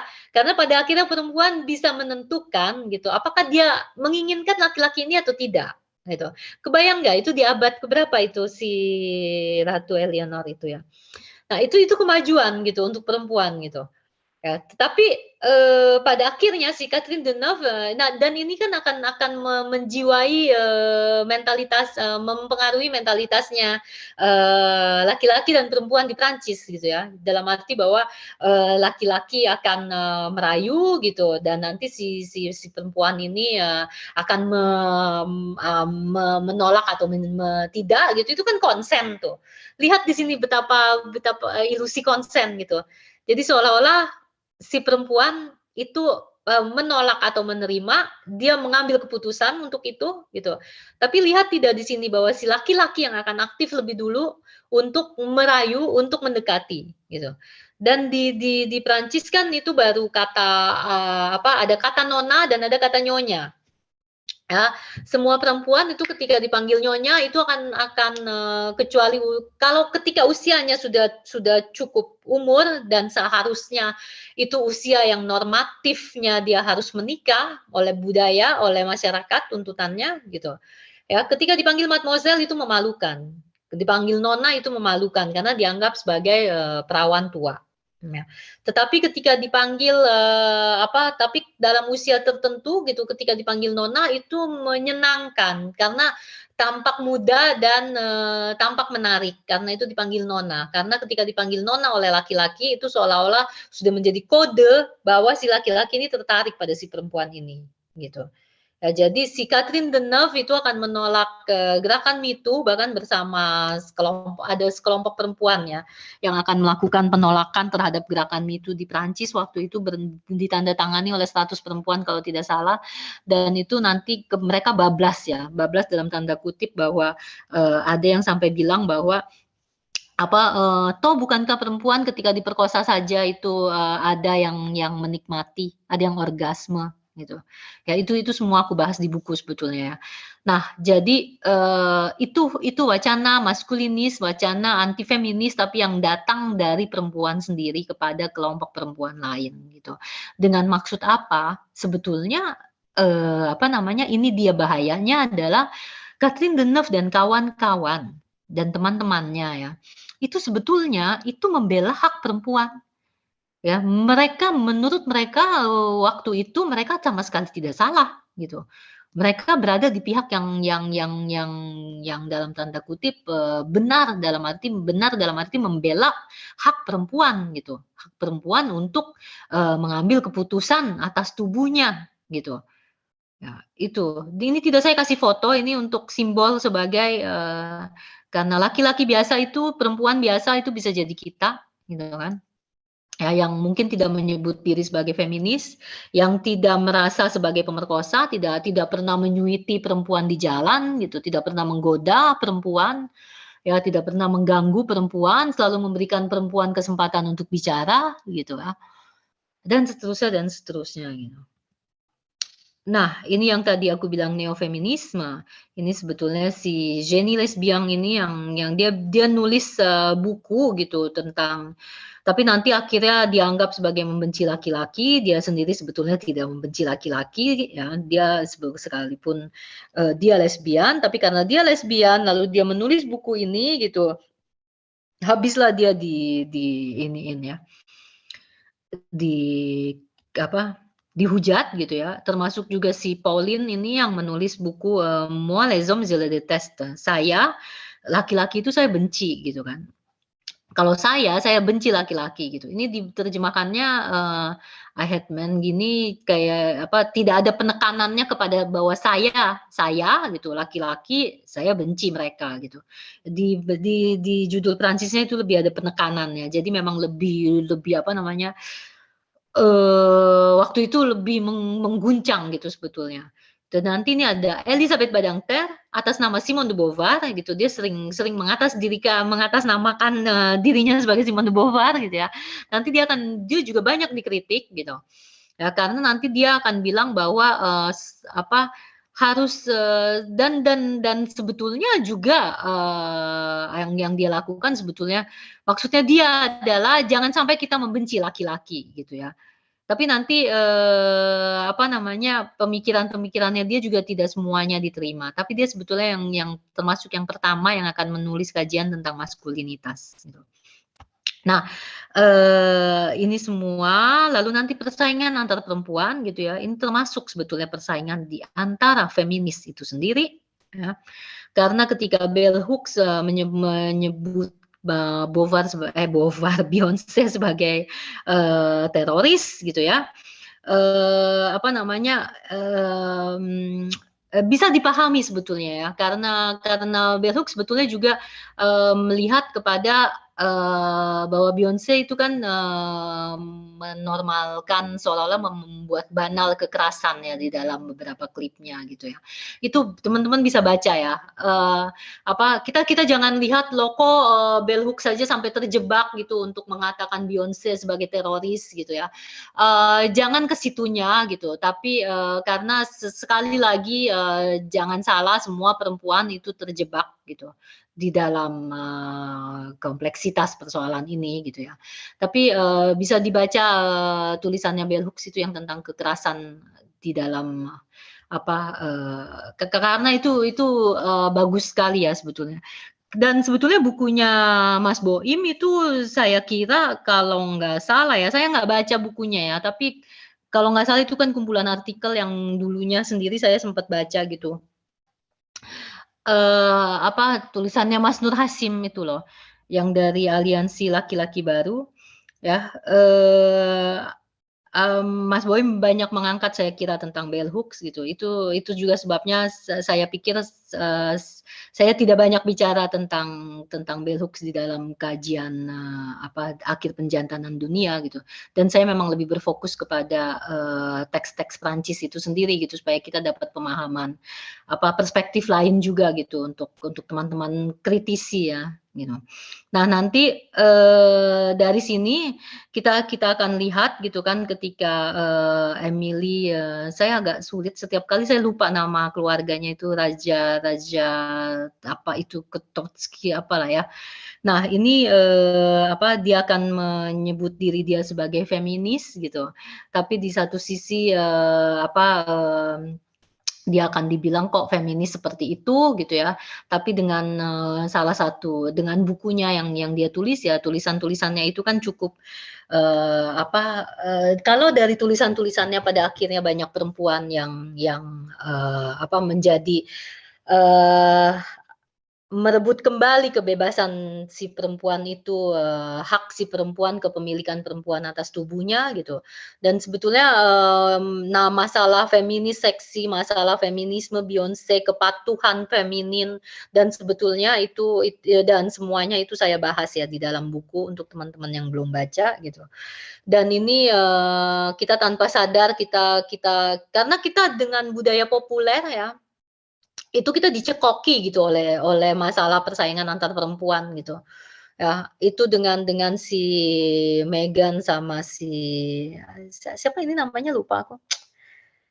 Ya, aduh, ya inilah ya gitu sama sesama sesama apa, istri, apa ini namanya ya, kok jadi aku jadi lupa dia siapa sih namanya. Ya okelah ya. Nah apa ini kasus-kasus, perselingkuhan gitu ya, selalu antar perempuan gitu. Di kantor sendiri gitu, kita terhadap sesama perempuan itu kita akan memberikan, standar yang lebih tinggi ya gitu. Dan ini nanti antara, feminis yang seksi dengan feminis yang berjilbab bagaimana gitu, karena di Prancis berjilbab itu karena jilbab itu sendiri itu kan, dulunya untuk menutupi, rambut yang adalah, lambang, erotisasi perempuan gitu. Dan nanti, siapa yang meminta perempuan untuk berjilbab gitu, itu, oh iya kan Nabi Muhammad gitu loh. Lah nanti, apa itu berarti kan kepatuhan perempuan kepada laki-laki gitu. Itu nanti apa kelompok, feminis Islam di Prancis itu akhirnya berkembang belakangan ini. Karena sudah tidak tahan kan gitu bahwa, karena ini ya teman-teman, dari sejarah kita akan lihat bahwa ketika tubuh perempuan dibuka atau ditutup, itu sebetulnya memang bentukan patriarki untuk menjebak kita gitu, supaya kita serba salah gitu, nggak tahu yang mana nih gitu loh. Ya, tetapi pada akhirnya, kayak make up apa segala macem gitu ya, pakaian-pakaian yang seksi gitu, keseksian itu sendiri itu kan semua memang bentukan, patriarki gitu ya, dijual nanti oleh kapitalisme gitu dan seterusnya gitu. Tetapi persoalannya adalah apakah kan kita kita sudah dibentuk nih sampai sampai ini sudah berapa abad gitu kan ya, berapa juta tahun gitu. Bagaimana apakah kita bisa melakukan, tabula rasa itu, dihapus semua gitu? Kan nggak bisa gitu. Kit bag ba karena, kalaupun kita melakukan itu apalagi yang bisa kita punya gitu. Apa berarti ya udah kita telanjang aja gitu? Atau apa, atau bagaimana gitu. Karena sebetulnya kan, apa, yang mengundang, gairah itu kan ketika tubuh perempuan dibuat sebagai misteri kan. Karena kayak misalkan Emily dia dia dia tidak akan, apa namanya, mungkin tidak sampai telanjang bulat gitu, ya. Perempuan-perempuan itu ketika dibilang tampil seksi itu sebetulnya masih menutupi kan tubuhnya, tapi dibuat secara semisterius mungkin gitu, supaya ada sisi-sisi misteriusnya karena itu yang lebih mengundang mengundang gairah kan gitu. Nah, kita harus melakukan apa gitu, tidak berdandan, sama sekali gitu, yang kita untuk menjadi bentuk, nah ini tadi kebetulan aku kepikiran ya, kayak BH gitu ya, bra gitu. Itu tahukah teman-teman bahwa itu sebetulnya adalah kemajuan berkat seorang feminis gitu. Ya karena dulunya itu yang dipakaikan kepada kita adalah korset gitu. Yang sangat mengikat tubuh, mengekang tubuh gitu. Dan, bra waktu itu menjadi kemajuan, menjadi simbol kebebasan perempuan. Karena pada akhirnya, bebas hanya, apa, hanya payudara saja yang ditopang gitu, yang ditutupi. Tetapi pada akhirnya ketika dibentuk, payudara maximizer yang maximizer berapa kalilah gitu ya, berapa kali lipat gitu, 3 kali lipat, 5 kali lipat dan sebagainya, itu yang akhirnya segala, apa yang sudah kita dapatkan gitu, yang sudah kita perjuangkan gitu, itu pada akhirnya dipelintir lagi gitu oleh patriarki untuk menjebak kembali perempuan gitu. Itu sebabnya gitu ketika apa yang bisa kita lakukan gitu untuk ini, untuk mengatasi ini semua gitu. Nah ini persaingan antar gerakan juga ya. Jadi ada persaingan antar perempuan yang juga lihat bahwa itu juga adalah persaingan antara feminis sebetulnya pada akhirnya kita terjebak di situ gitu. Ya, apakah oh ya kayak misalkan persaingan antara feminis gitu ya, "Oh, kamu feminis bukan?" Gitu ya. Kan nggak enak tuh kalau kata feminis kayaknya konotasinya negatif banget. Saya feminis sih, tapi saya feminis yang halus ya, saya bukan feminis yang garang loh, gitu. Iya nggak sih? Sadar nggak sih kita gitu bahwa sebetulnya kita sedang apa namanya, kita sedang masuk ke dalam persaingan itu, gitu. Nggak sadar kan kita akan lihat bahwa ini memang bermain dalam ketidaksadaran sebetulnya. Nah, persaingan antar gerakan, ya sekarang kan ada trans, homoseksualitas gitu ya. Ini semua kita angkat dan ini sangat sangat sangat positif gitu sebetulnya gitu. Nah, tetapi, belakangan ini gitu, itu juga muncul akhirnya persaingan gitu di antara gerakan ini. Seperti misalkan ketika kita mau melakukan, jalan panjang itu loh kayak demo untuk, gerakan, perempuan gitu ya, tapi pada saat yang sama sebetulnya ada gerakan, trans gitu. Nah, itu akhirnya kelompok trans, ini yang feminis ini mau menutupi kami gitu kan, supaya kami nanti nggak kelihatan gitu kan. Dan, ini yang jadi persoalan juga kita harus hati-hati gitu, kita harus lebih peka gitu sebagai sebagai feminis sebetulnya kan ada kepekaan ya, gitu. Karena kita peka untuk melihat ketidakadilan yang dihadapi perempuan gitu, yang dialami perempuan dan juga dampak patriarki sendiri terhadap laki-laki, kita peka dengan itu dan kita berjuang untuk itu gitu. Tapi kita seringkali lupa gitu, karena ideologi patriarki, ideologi kejantanan itu karena ideologinya dibuat dalam, bentuk hierarki gitu, jadi akan selalu ada kelompok yang tertindas, ada kelompok minoritas tertindas gitu. Dan ini yang kita harus sensitif sebetulnya dalam persoalan ini. Karena trans dan homo tertutup sebab patriarki menciptakan binaritas, menciptakan dikotomi itu tadi antara yang lebih dan tidak gitu. Menciptakan binaritas antara laki-laki dan perempuan. Jadi, kayak laki-laki dan perempuan dan ketika kita bicara patriarki kita harus membongkar konstruksi laki-laki dan perempuan gitu. Dan karena kita membongkar konstruksi laki-laki dan perempuan gitu, sementara patriarki sendiri sudah apa namanya, menanamkan kepada kita tentang heteroseksualitas gitu. Karena ketika kita bicara laki-laki dan perempuan, kita akan selalu orientasinya adalah heteroseksual kan, gitu. Dan apa namanya, juga laki-laki, perempuan, murni loh gitu, bukan di tengah-tengah gitu. Jadi trans, terabaikan gitu. Ya, ini semua yang juga kita harus hati-hati gitu dan ketika laki-laki akhirnya juga ikut berjuang, ikut masuk ke dalam, gerakan feminis, apa yang harus dilakukan, gitu. Ya ini dia si Ivan, Jablonka ya, dia menulis buku tentang, laki-laki yang adil gender gitu. Sebetulnya bukunya dia berjudul, Laki-laki yang Just. Jadi maksudnya yang bisa melihat secara tepat, secara akurat gitu, nggak lebih, nggak kurang sebetulnya gitu, yang peka untuk melihat ketidakadilan itu gitu. Tapi mungkin bisa kita kita kita terjemahkan dengan laki-laki yang adil gender gitu, yang dimaksudkan oleh Yvonne Jablonka di sini gitu.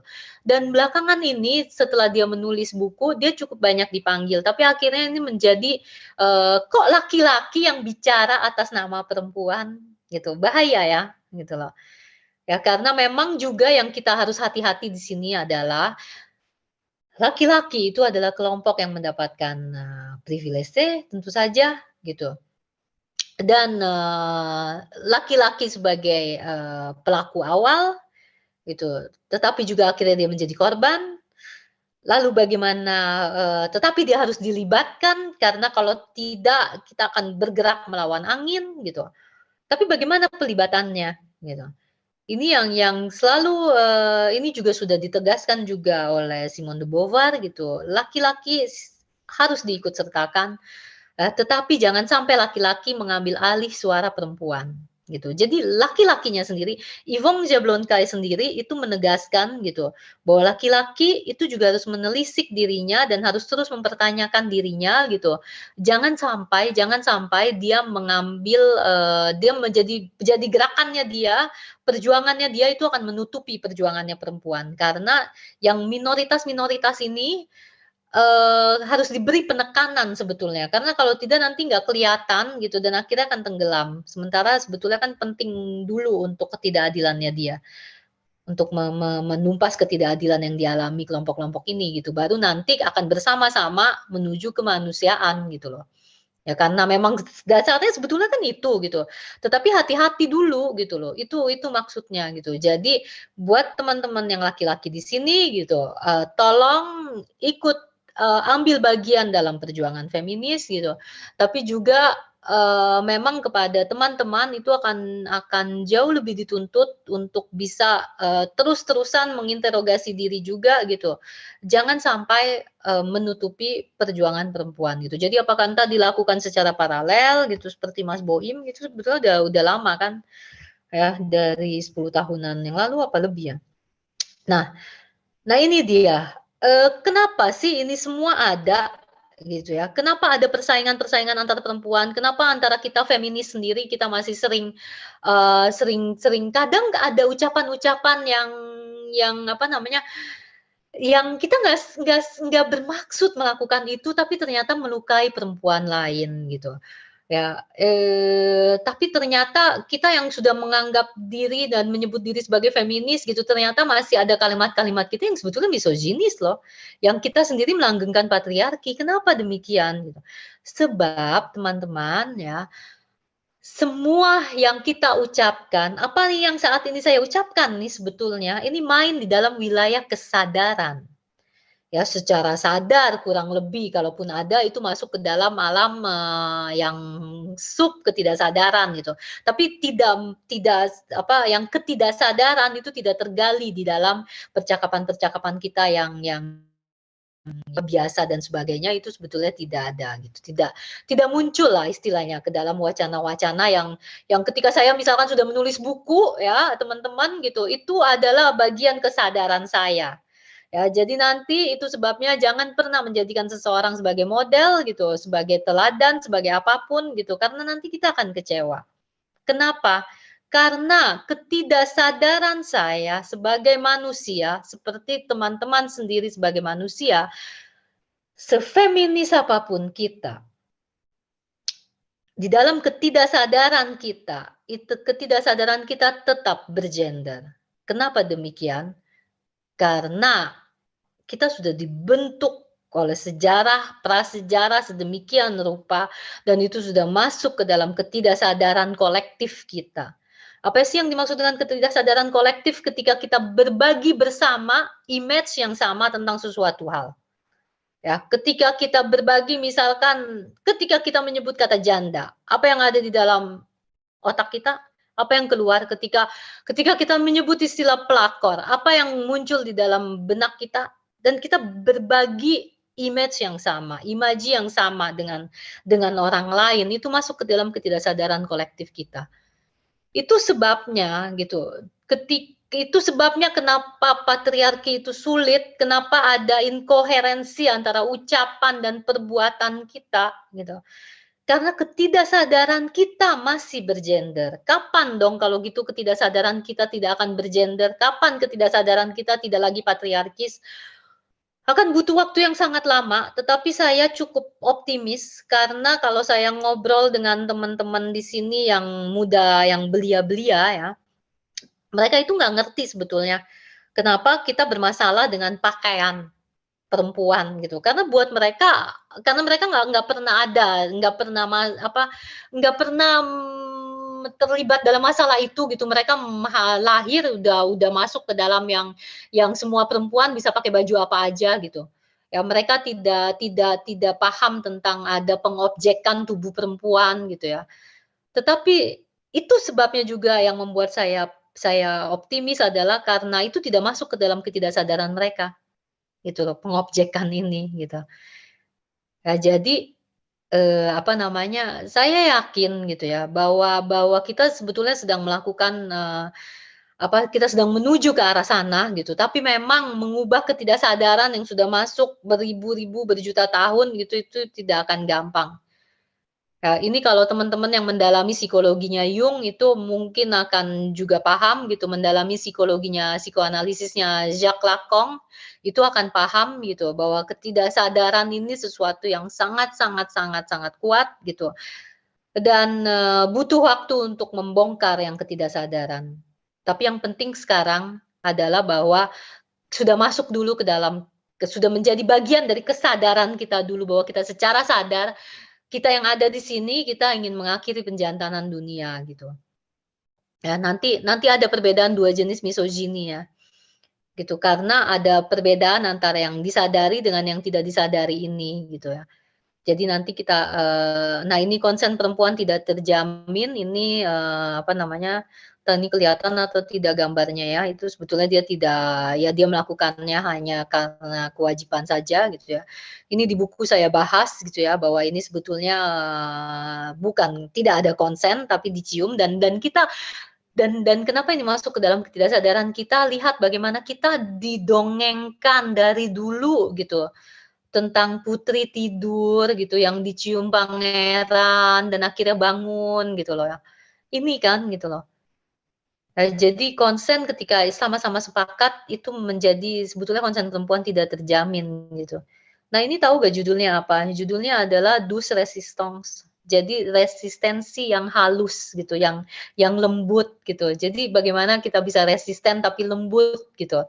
Ya bagaimana bagaimana, perempuan itu sebetulnya menolak gitu, tapi nggak enak gitu loh. Jadi nanti dia akan, menolak secara halus gitu, tapi laki-laki tidak mengerti karena nanti buat laki-laki itu adalah, ajakan, undangan untuk, lebih menaklukkan gitu. Ya, dan ini foto yang terkenal di zaman perang yang sebetulnya adalah dengan perempuan yang tidak dikenal. Ya di jalan, dicium begitu saja gitu, ya. Itu, dan bagaimana dengan laki-laki itu sendiri, ya, kita tidak pernah membahas, bukan tidak pernah membahas, maksudku kita jarang sekali, mengangkat bahwa sebetulnya laki-laki juga adalah korban dari patriarki itu sendiri gitu, ya. Dan pada akhirnya karena kompleksitas persoalan ini kita tidak melibatkan laki-laki, kita akan menganggap laki-laki tidak pernah menjadi perempuan, tidak pernah hamil, tidak pernah ini, tidak pernah itu, dan kita lupa bahwa yang namanya empati sebetulnya adalah kemampuan untuk merasakan tanpa perlu mengalami hal yang sama gitu. Ya, dan perjuangan feminis pun melawan angin, berhenti di tempat karena kita tidak membongkar akarnya. Nah, jadi apa yang harus dilakukan untuk mengatasi kekacauan ini benang kusut ya. Saya sengaja pakai foto ini gitu. Bagaimana kita harus meretas benang kusut patriarki, dan ini yang akhirnya dipertanyakan oleh, kelompok feminis gitu kan. Ya jadi, sekali lagi teman-teman yang tidak ingin menyebut dirinya feminis dan sebagainya tidak apa, ya. Itu bukan satu persoalan karena feminis sendiri sebetulnya adalah etiket ya, label yang nanti, kita akan lihat sejarahnya gitu ya. Itu bagaimana sampai akhirnya mari kita menamakan diri kita feminis gitu ya. Karena sebetulnya dulu banyak laki-laki yang sudah memperjuangkan ketidakadilan yang dialami perempuan tanpa menyebut diri mereka sebagai feminis gitu. Nah, tetapi kelompok-kelompok inilah, kelompok-kelompok yang peka melihat ketidakadilan, ini yang bertanya, melihat ke apa ya, kayaknya kok nggak logik gitu ya, nggak masuk akal gitu. Sebenarnya sejak kapan sih gitu? Apa dari zaman dulunya begitu gitu? Karena kan kita selalu dibilang ya dari zaman dahulu kala gitu kan, memang begitu, memang perempuan harusnya begini, laki-laki harus begitu dari dulu gitu. Dari zaman nenek moyang kita gitu. Tapi sebetulnya sejak kapan ya? Dan ini yang kita akan menjejak sejarah patriarki hari ini gitu. Setelah, berapa jam saya ngomong gitu ya. Ini udah pada ngantuk kali ya. Ini udah jam, saya lanjutkan nggak apa-apa ya teman-teman ya? Kita baru akhirnya akan masuk. Tuh teman-teman udah capek mau istirahat dulu, nggak ada jam istirahat juga ya. Sebentar. Aku lanjutkan ya? Lanjut, Bu. Lanjut ya. Nah, ini akhirnya kita sampai di sini ya. Kita akhirnya baru sampai ke menjejak sejarah patriarki. Ini tangan yang akhirnya ini simbolik sebetulnya ya. Jadi ini sebetulnya di dalam gua. Nanti kita akan lihat bahwa lukisan-lukisan di dalam gua itu selalu dibilang itu laki-laki yang melukis gitu. Nah, dan kalau ada tangan-tangan seperti jadi katanya, terlalu bahaya untuk perempuan masuk ke dalam gua yang dalam, gitu. Jadi, perempuan tidak pernah masuk dan lukisan itu berarti hasil karya laki-laki, gitu. Itu logikanya, gitu, menurut mereka ya, para pakar sejarah prasejarah yang patriarkis itu, gitu ya, itu. Nah, nanti ketika ditemukan, kalau gitu ini tangan-tangan siapa, gitu ya. Oh itu mungkin, kalau tangannya kecil seperti itu ya mungkin tangan anak remaja laki-laki, ya, tetap laki-laki gitu. Ya yang, apa, nanti kita lihat di sini ya, ini sebetulnya tangan tangan perempuan gitu. Nah, kita akan menjejak sejarah patriarki.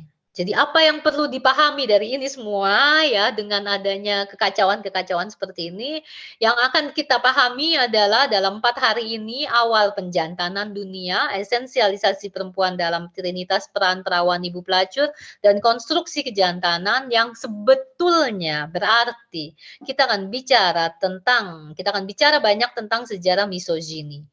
Jadi, saya tidak akan, mengulang apa yang sudah saya tulis gitu, saya akan lebih banyak, saya akan berfokus kepada apa yang tidak bisa saya sampaikan di dalam buku ya, karena kalau saya tulis semua mungkin bisa berapa ribu halaman, 1000 halaman kali ya, nanti apa, diomelin ya sama buku Mojok ya. Nah ini gitu ya, apa namanya, kita akan karena sebetulnya kita bicara ini gitu ya, semua yang dari tadi kita lihat gitu ya, itu kan sebetulnya akarnya misogyny gitu. Tetapi kapan gitu, kapan awalnya gitu. Dan kalau kita belajar ini sebab kita percaya bahwa apa yang dikonstruksi gitu, ia bisa diruntuhkan gitu, ia bisa